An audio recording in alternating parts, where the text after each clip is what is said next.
یہ وقت آنے والا ہے جب دونوں انگوٹھے باندھ دیے جائیں گے، جب ناک میں روئی ٹھونس دی جائے گی، جب چٹے لباس میں کفن دیا جائے گا، جب غسال کے سامنے بے بس پڑے ہوں گے۔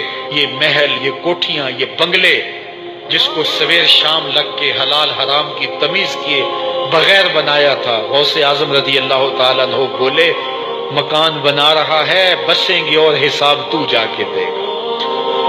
تو یہ تو ایک رات بھی تجھے اس گھر کے اندر نہیں رکھیں گے کہ چلو ایک رات مہمان رکھ لیں، کہتے نہیں نہیں مہمانوں نے بھی جانا ہے تو جلدی کرو، اس کو سپرد کراؤ۔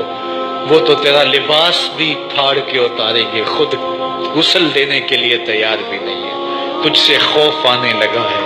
جاندی واری ڈرونا بنے ہوتے، ہاتھ نہ لاندے ڈرتے، جنہ لئی تو پاپ کمائے اج کتھے نہیں تیرے کر دے۔ آج تو وہ تیرے ساتھ تجھے غسل دینے کے لیے آمادہ نہیں ہے۔ اولا لک فاولا ثم اولا لک فاولا، تیری خرابی آ پہنچی، ہاں تیری خرابی آ پہنچی۔ ایحسب الانسان ان یترک سدی، انسان دنیا میں یہ گمان کرتا ہے اس کو سدا چھوڑ دیا جائے گا۔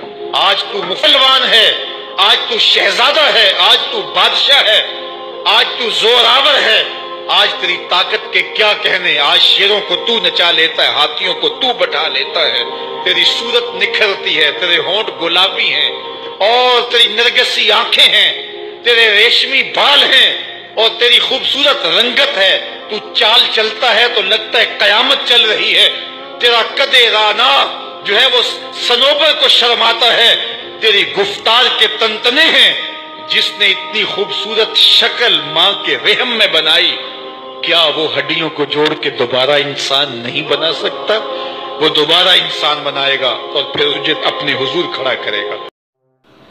بچھڑا کچھ اس انداز سے کہ رت ہی بدل گئی، ایک شخص سارے شہر کو ویران کر گیا۔ ناظرین، موت سب سے بڑی سچائی اور سب سے بڑی تلخ حقیقت ہے۔